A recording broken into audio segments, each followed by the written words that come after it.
देखिए मेरे बच्चे, एक ही सवाल में पूरे अलजेब्रिक रिजल्ट का रिवीजन हो जाएगा। सवाल में ये 4 कंडीशन दे रखी है और इसकी वैल्यू आपसे पूछी गई है। तो आपको ये समझना होगा कि अगर a प्लस 1/a की वैल्यू 1 है तो मेरे बच्चे रिजल्ट होता है कि a क्यूब की वैल्यू क्या होगी, -1। कैसे निकालें भाई? या तो क्यूब कर लें या दोनों साइड स्क्वायर कर दें। अगर स्क्वायर करेंगे तो ये आएगा a स्क्वायर प्लस 1/a² और एक का और एक 2 घटाएंगे तो -1 आया। अब क्या करें, दोनों तरफ a से मल्टीप्लाई करते हैं तो ये आएगा a क्यूब, ये आ जाएगा 1/a और इधर मल्टीप्लाई करेंगे a से तो ये आएगा -a इधर लाएंगे तो +a इक्वल टू 0 और a प्लस 1/a की वैल्यू सवाल ने पहले से इधर रखी है कितनी, 1।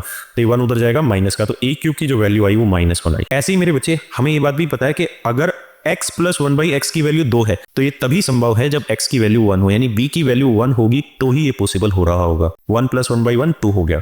अब आते हैं c प्लस 1/c अगर √2 है तो देखिए यार, अगर मैं इसका होल स्क्वायर कर दूं दोनों तरफ तो ये c² प्लस 1/c² और ये √2 का वर्ग 2 और 2 उधर जाके माइनस होगा तो आप कहेंगे 2 में 2 हो गया 0। तो c² plus 1/c² equal to 0 आया। दोनों साइड c² से मल्टीप्लाई करेंगे तो c की पावर 4 प्लस 1 इक्वल टू 0। तो c की पावर 4 की वैल्यू आई -1, यानी यहाँ c रेज टू पावर 4 की वैल्यू आई मेरे दोस्त -1, यहाँ a क्यूब की वैल्यू आई -1। अब आते हैं यहाँ, ये भी डायरेक्ट रिजल्ट है कि अगर x प्लस 1/x की वैल्यू √3 है तो x की पावर 6 की वैल्यू क्या होगी, -1। अब मेरे दोस्त हमें ये पता चल गया कि b की वैल्यू 1 है तो b की वैल्यू 1 यहाँ रखेंगे तो 1 को 12 से करेंगे तो 12 ही आएगा। अब आप बोर्ड से देखिए, a की पावर भी 12 होगी, b की पावर 12 भी, c की पावर 12, d की पावर 12।